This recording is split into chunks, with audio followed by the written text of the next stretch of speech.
You may notice thoughts, images arising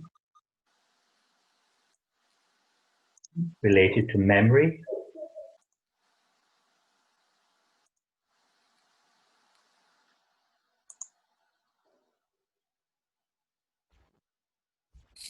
Or maybe thoughts are related to the future.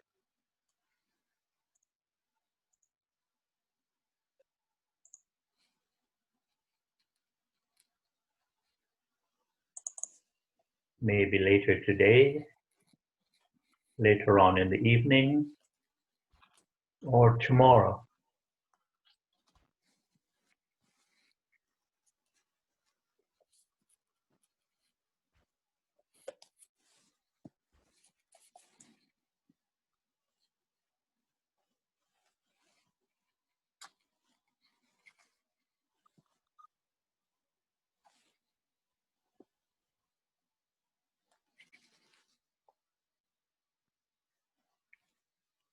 And what is interesting is that thoughts that are related to the past or the future, they're all happening in the present moment.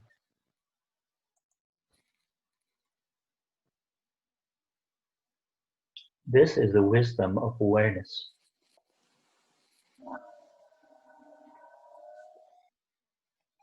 Because awareness is always in the present moment.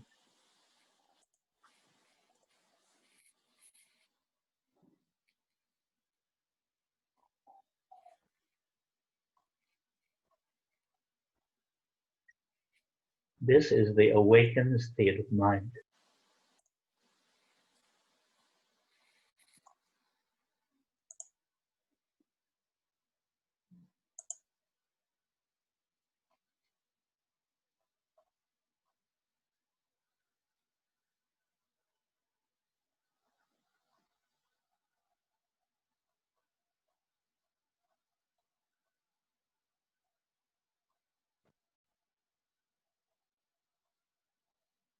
And when we come back to the present moment,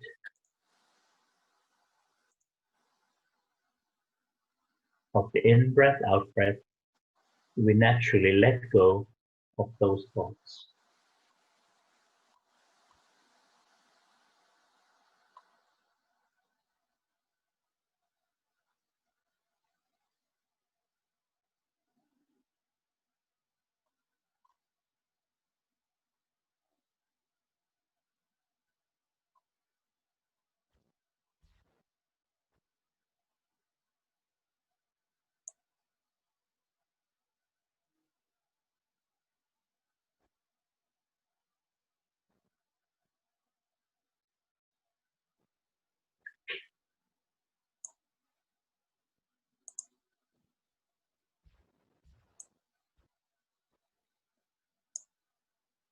And why the mind has such a strong clinging ability is because it's related to memory, thinking and memory.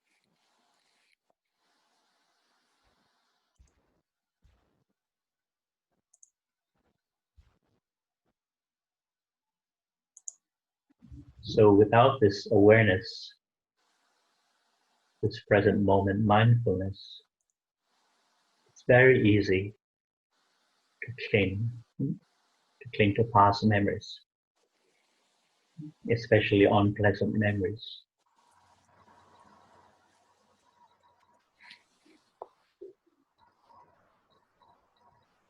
Including regrets, when you're regretting something.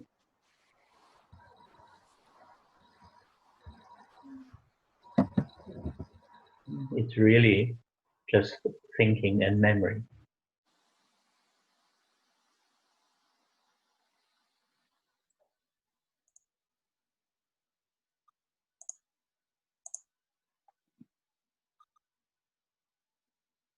And of course, when we think too much about the future, we experience anxiety, uncertainty.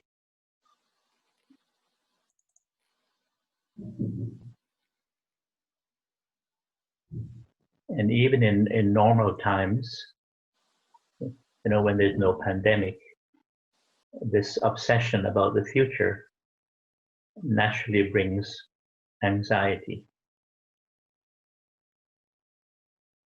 The fear of the unknown, of uncertainty.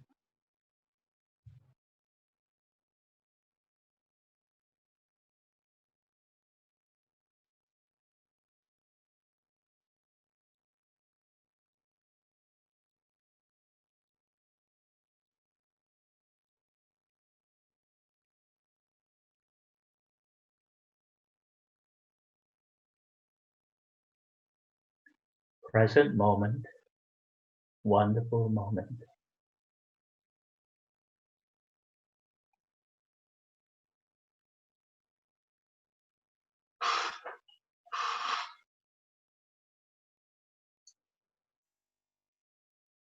Can do the loving kindness meditation, otherwise known as metta bhavana.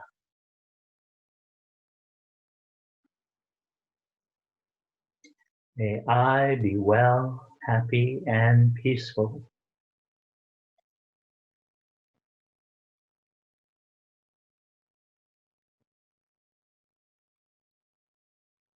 May I be free from fear, conflict, and delusion.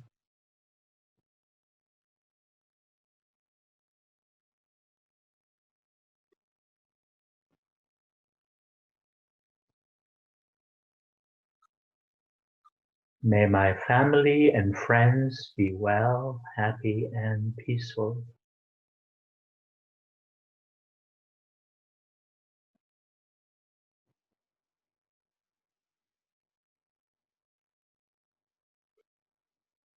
May they be free from fear, conflict, and delusion.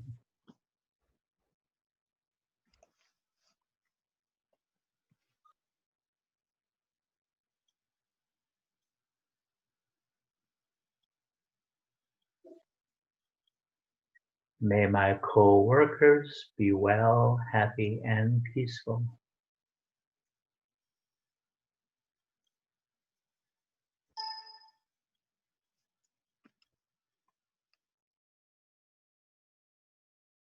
May they be free from fear, conflict, and delusion.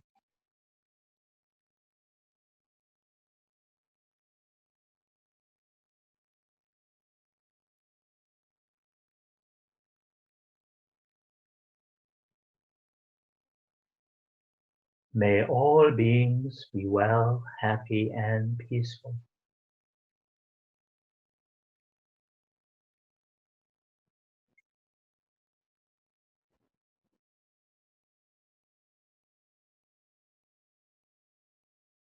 May all beings be free from fear, conflict, and delusion.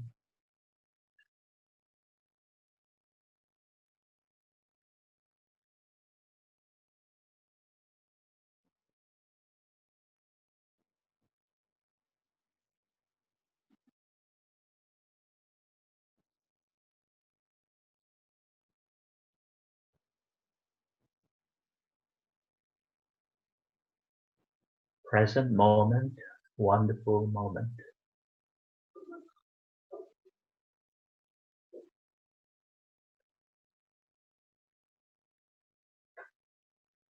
Now we can rub our palms together.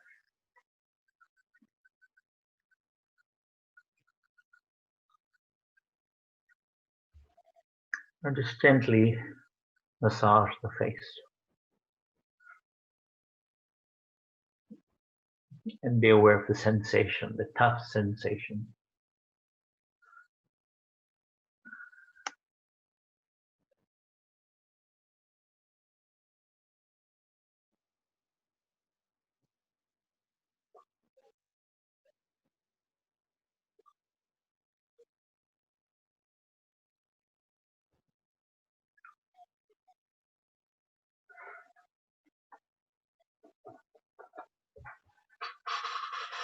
Now, last week we went through the different types of mental psychological fears, and we discussed most of them.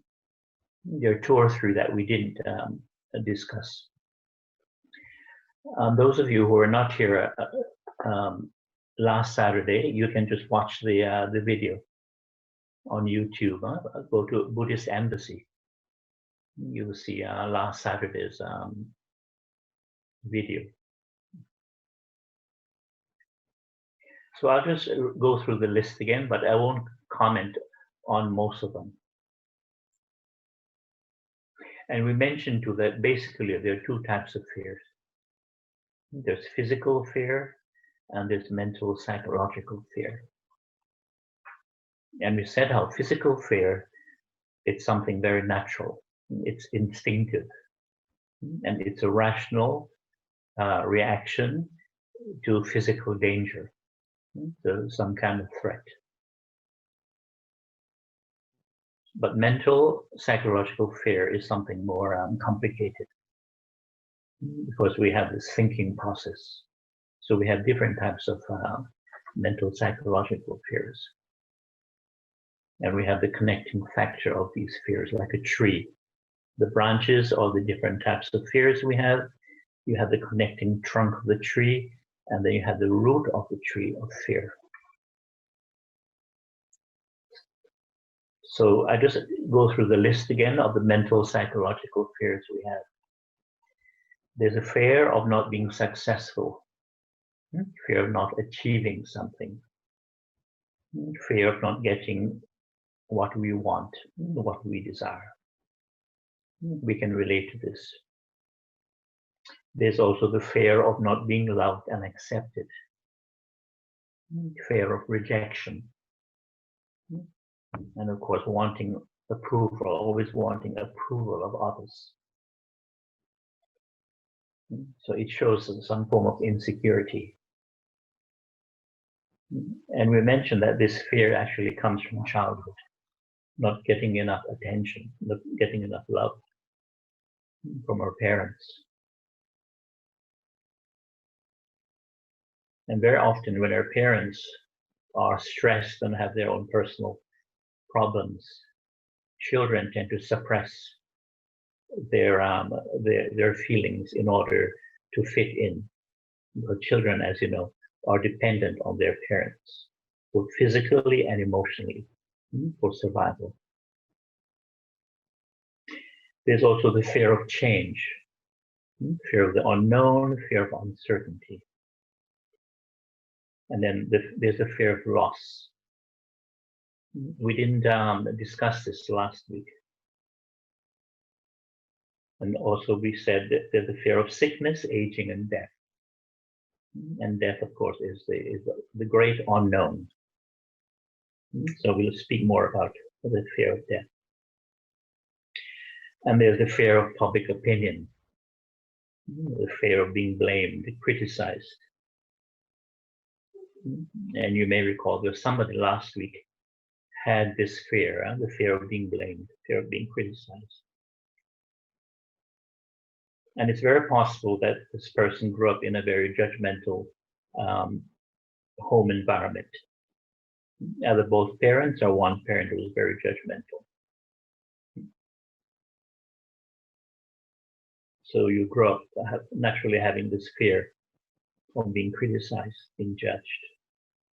And also the fear of pain, whether it's physical pain or emotional pain.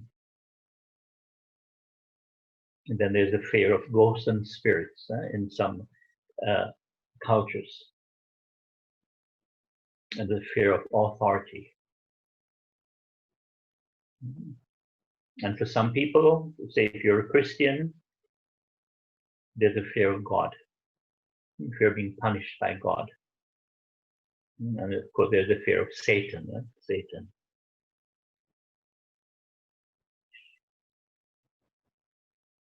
And one fear we didn't mention last week was the fear of loneliness, fear of loneliness and isolation. So we'll speak about that. And then we mentioned for some monastics and some serious Dhamma practitioners, There's a fear of not achieving enlightenment, or the fear of not attaining different jhana states, deep absorption states. Fear of not becoming an arahant or a bodhisattva.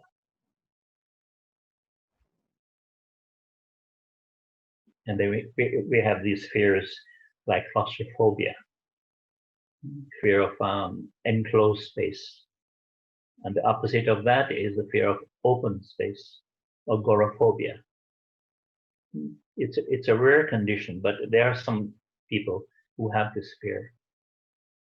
And they spend most of their lives being indoors.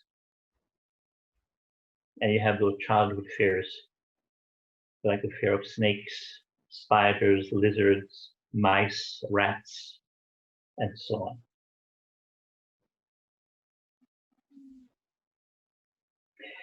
Now, the fear of loss is connected to dependency. And there are two types of dependency.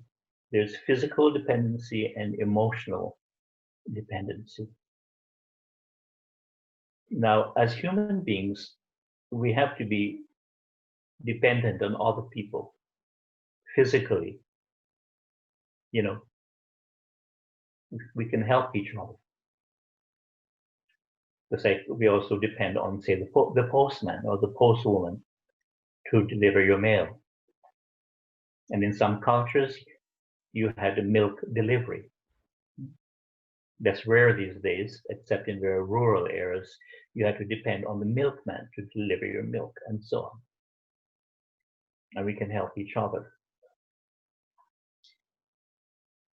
And children, of course, are physically dependent on their parents for survival, but most importantly, the emotional dependency is also important. But as we grow older and we mature, hopefully, we become less emotionally dependent on our parents. Of course, we still love them, but we're not so dependent on them emotionally. But children, of course, that emotional dependency is very important.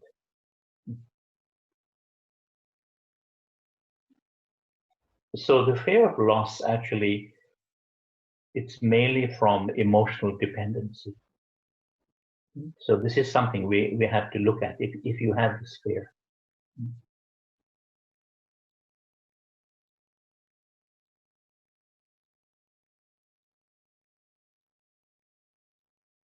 And to realize that whatever you're emotionally dependent on, and sometimes it's not even a person, it can be a pet, right? Some people are very emotionally attached to pets.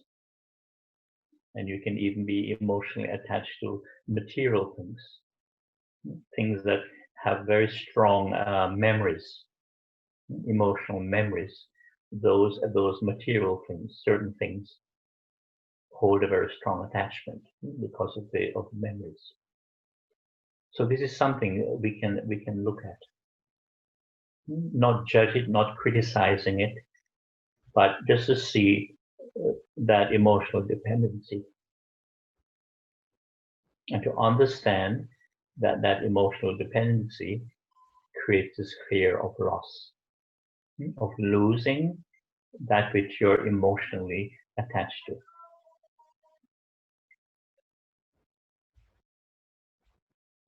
And also to reflect on the truth of change and impermanence.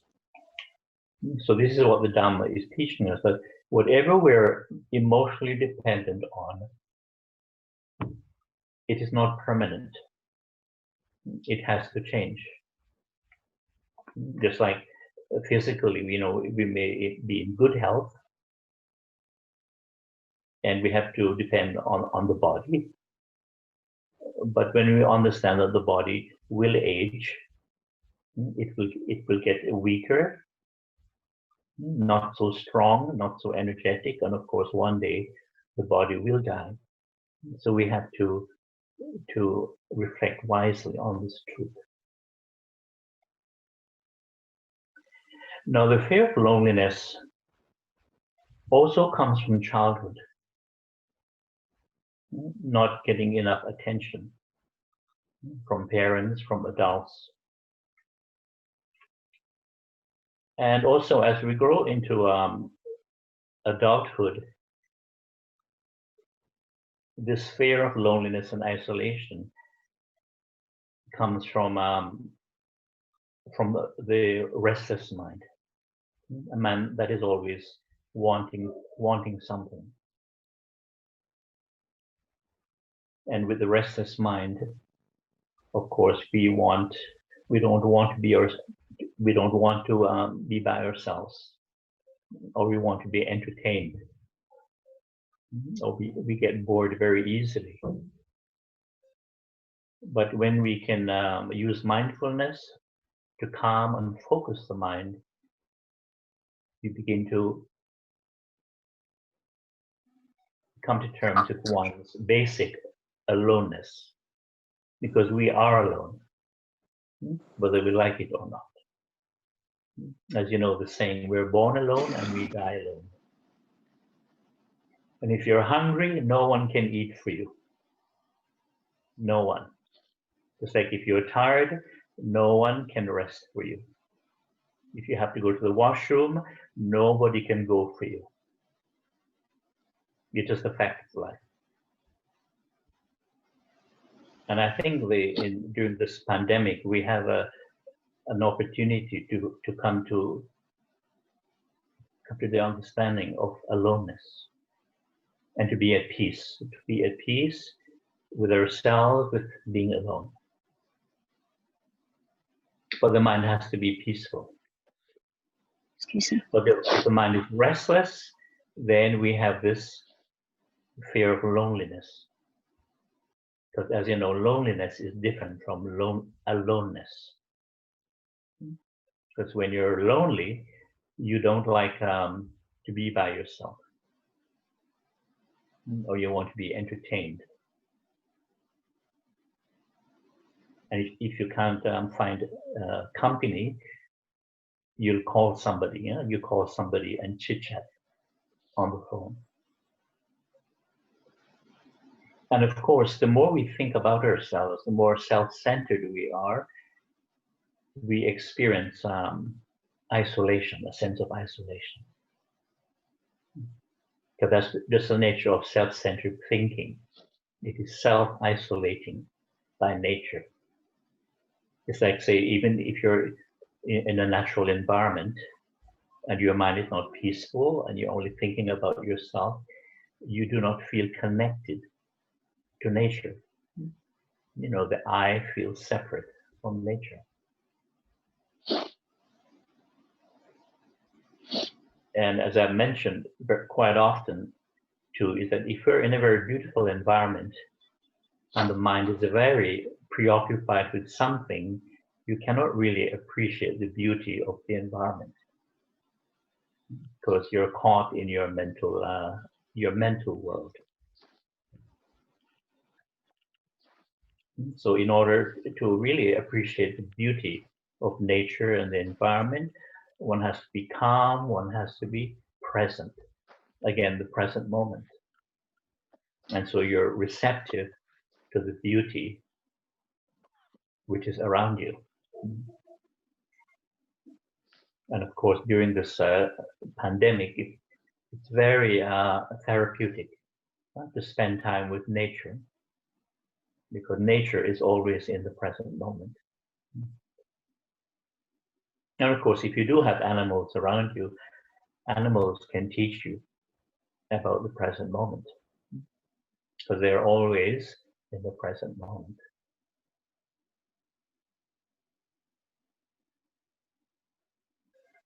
And also what is interesting too is that you could be in a very isolated place by yourself. But if your mind is busy in thinking and memories and future plans, you're not really alone.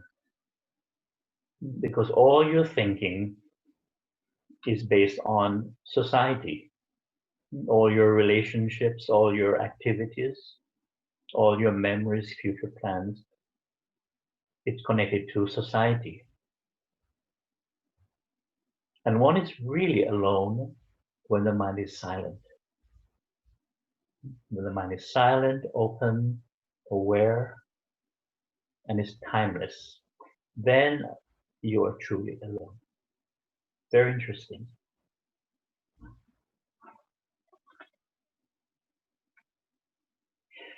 Now, the fear of death has different factors. One of the reasons why there's a fear of death is, of course, the unknown. And this is why humans have created so many different beliefs in an afterlife. Because it's very comforting. The idea that, I will continue somehow after death. And another cause for the fear of death is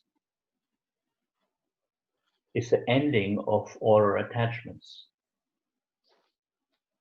And as you know, when we go through life, we accumulate more and more attachments.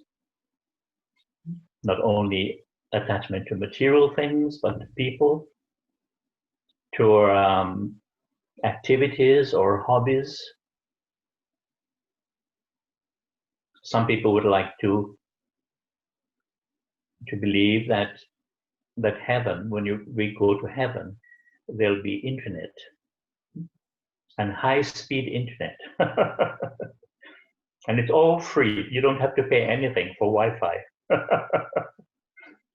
Anything that we like to do, any sport, say golf as an example, you'd like to believe that heaven, is one big golf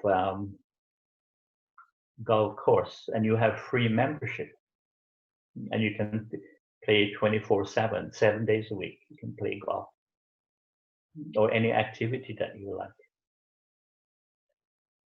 So it's really all the attachments that we have built up that we're afraid to let go of. And so therefore, there's the fear of the unknown.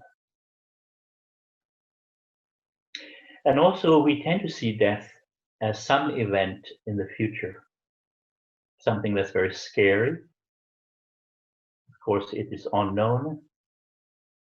And we try to push death as far in the future, as far as possible.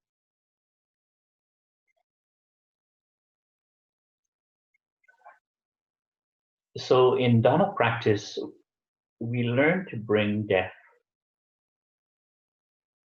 closer to us in daily life. And so we learn how to die while we're alive. Now, what does that mean? It means learning how to die mentally, psychologically, letting go. The very practice of letting go is an aspect of dying.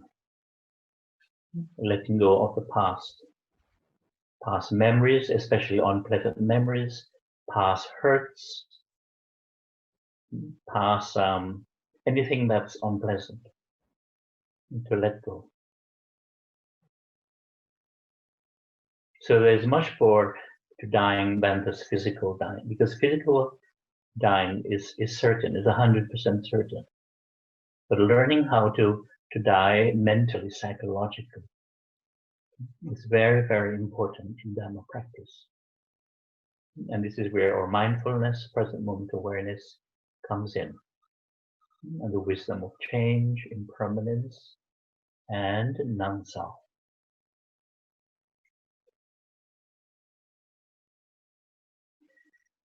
Now, death is a great unknown, isn't it?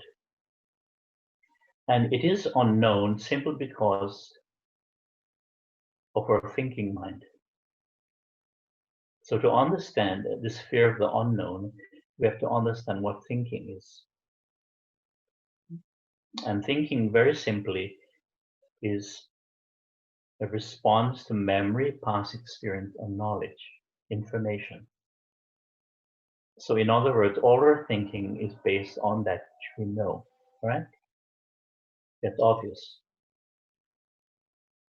It is in the field of the known. And our thinking mind comes upon death, the physical death, which is the unknown. And our thinking mind cannot relate to the unknown because it can only relate to that which we know. It is like a fish trying to relate to the experience of riding a bicycle. A fish cannot relate to that experience. Likewise, a fish cannot relate to the experience of driving a car, taking a bus, or, of course, using internet. So this is completely outside of the fish's experience. So likewise, our thinking mind, which carries the I, it cannot relate to the unknown. And so there's fear. It's a great mystery.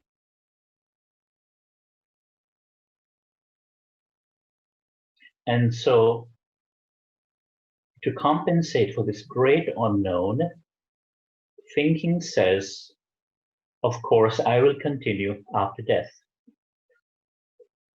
Very interesting, because it's the nature of thinking to project in the future, right? Thinking is coming from the past, it projects in the future. That's the nature of thinking. It is always moving in time. From past to future, past to future. And when you observe your mind with mindfulness, you see that. It's our conditioning. And this I, the conditioned self, is based on past memories, past experiences, accumulated knowledge, and we project in the future. So in the same way, thinking as the I projects in the future. Of course, it's very comforting because of this fear. It's very interesting. And that's why humans have been asking this question, the age-old question, for thousands and thousands of years. And they're asking the same question today, and in the future, they'll be asking the same question. What happens to me when I die, and where do I go after death? It's fascinating.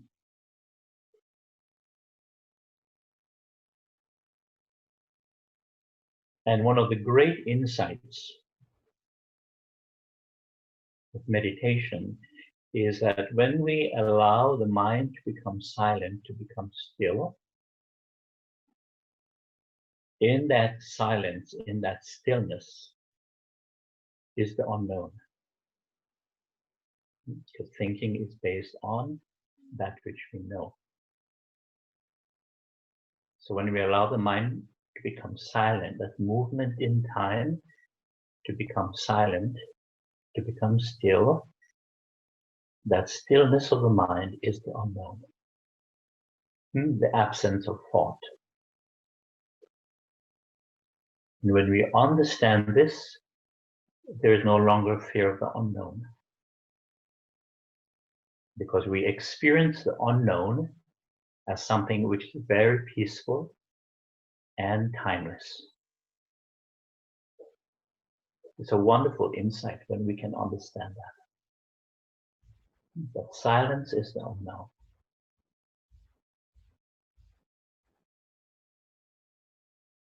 And so when we understand this, then that question, that age-old question, no longer arises.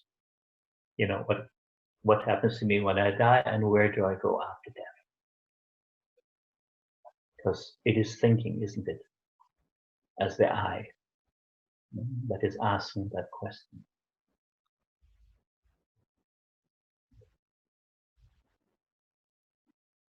It's a very wonderful insight.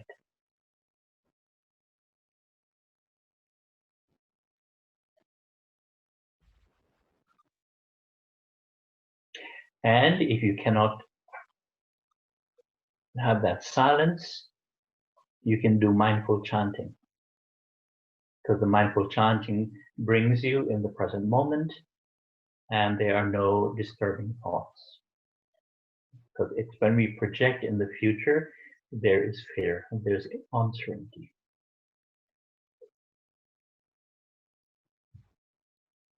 So we come to the trunk of the tree of fear, the connecting factors. There are 3 factors that connect all our mental, psychological fears. And the main factor, of course, is thinking, right? Thinking and the power of the imagination. That is the main factor. And as you said last week, very often, we imagine in the future, and we always imagine the worst scenarios. This might happen, that might happen, and so on. And most of the things that we imagine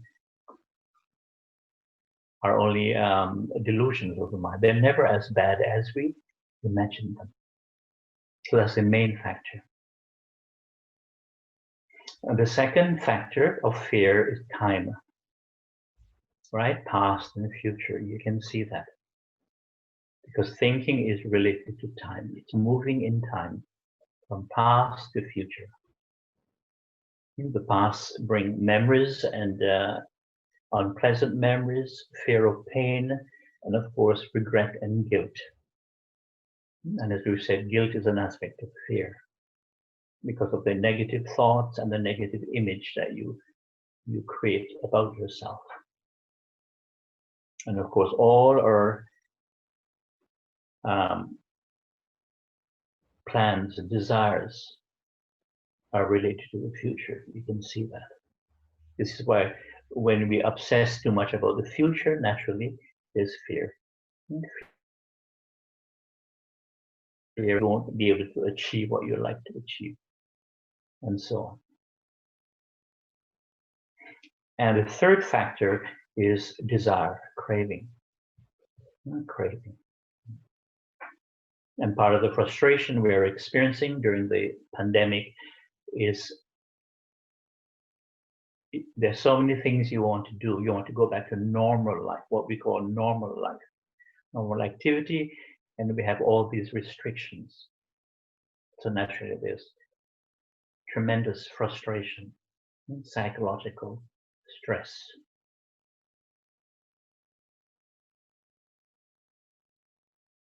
So again, the 3 factors of fear is thinking and imagination, time as past and the future, and desire, wanting.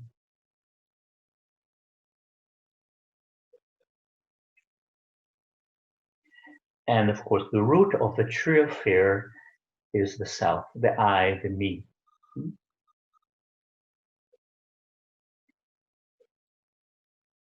And this is why the practice of loving kindness is so beneficial. When we're having negativity, when we're having guilt, when we're having just fear in general.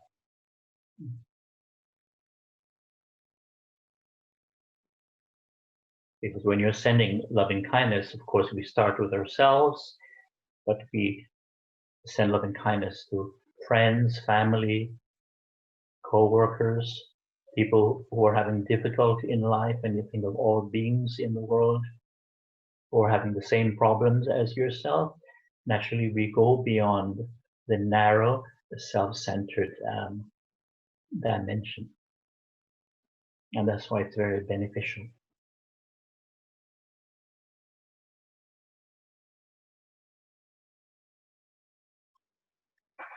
I just like to do this reading. We take existence and our many freedoms for granted, don't we? Especially in our modern developed societies. And in this global pandemic is a sudden reminder that we do take existence for granted. And when we take existence and our way of life for granted, and we suddenly lose our freedom to do our normal activities, we experience shock, surprise, and disbelief. We say, it is so crazy and surreal. Oh my God, is this really happening? Some people react with anger, with hostility. And then there's frustration.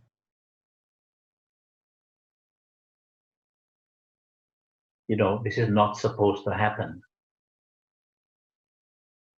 Namely the lockdowns, the restrictions imposed by the politicians and, the police. So there's a sense of frustration, helplessness, despair, anxiety, and of course, fear. The pandemic has suddenly made the entire planet aware of the primal fear of death, the fear of uncertainty, and the fear of economic insecurity. And this is why the practice of mindfulness is so beneficial. Because as you said, some things we cannot control, but what we can control is how we respond, how we deal with this challenge, this situation. Because this novel coronavirus is unpredictable, and so there's the fear of the unknown.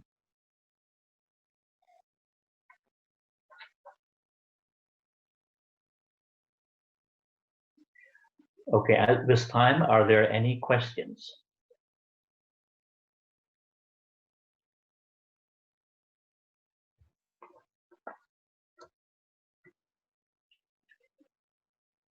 And one of the benefits of mindfulness is not only coming to terms with our aloneness, but we learn how to be, just to be.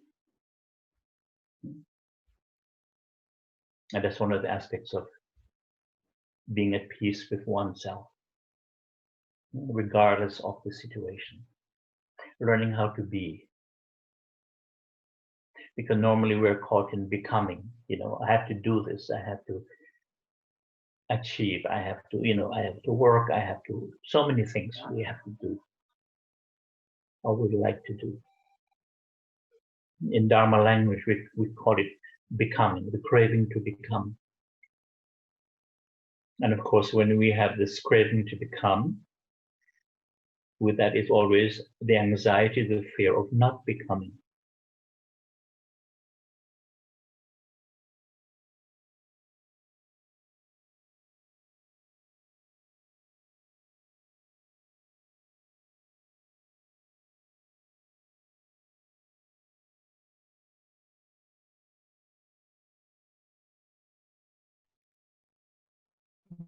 Because, we're supposed to be human beings.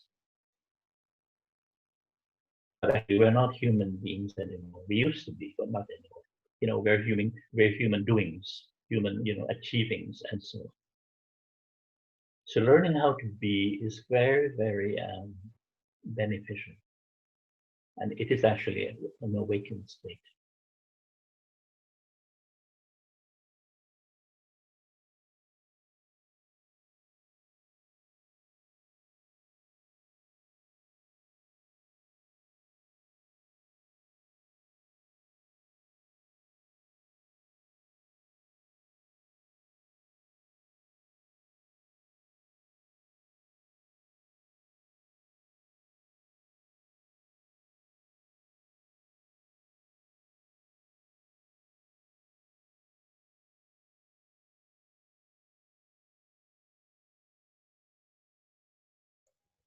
I think you're on mute.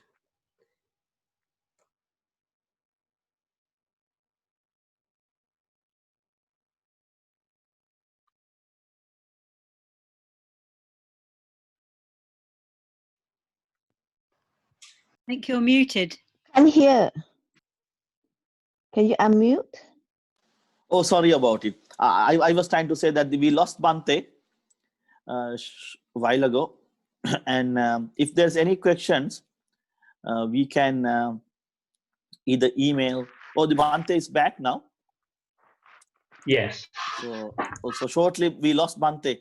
So during that time, I was trying to say that we will have the next session on November 6th, Friday at 8 p.m. to 9 p.m. Canada, US Eastern time zone. Yes. But also you can remind the people in Malaysia, Singapore, it will be early Saturday morning, 7 a.m. to 8 a.m. for people in Malaysia, Singapore. We will also publish it on the Buddhist Embassy YouTube channel. And if it's too early, you can always Zoom watch ID, the video. Always Zoom watch the ID video on is, YouTube, Buddhist Embassy. Zoom ID will be different. It will be 613 100 1000, not 500 5000. Is the mic on? Yeah. And visitor, is the audio on? oh, my audio is on. Can you hear Bhante? Can you hear me? Can you hear me? There's a lagging. I think we lost Bhante again, or let me check. Bhante, are you here? Bhante? I think, okay, Bhante is still here. Hello, is it still on? Yes, Bhante, can you hear me?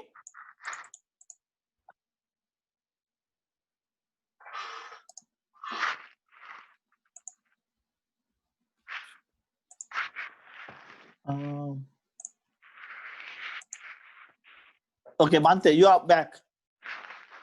Okay, yes, so we have a few minutes. Yeah, so as I mentioned, whenever fear arises, you can either objectify the fear, there's a state of fear, and know it is impermanent, it's only a temperamental state. Come back to present moment awareness and do the loving kindness meditation. Another way you can do when you're imagining too much, projecting, you can do the mental noting, thinking, thinking. And you come back to present moment awareness. So it reminds you that it's just thinking. It's only thinking. And thinking is impermanent. So that can be helpful. And of course, as we said, mindful chanting also helps. And if you're feeling any stress, you can watch the Qigong video. Qigong with Bhante Kovida. You're going, you can come in. No, I was just wondering if I didn't see that. Oh, right, no, I'm sitting here.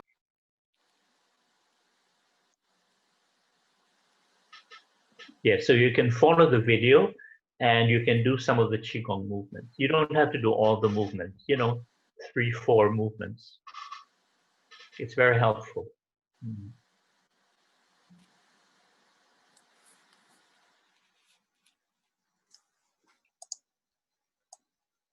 And as you said last week, if you like to dance, put some music on and just dance and have some fun.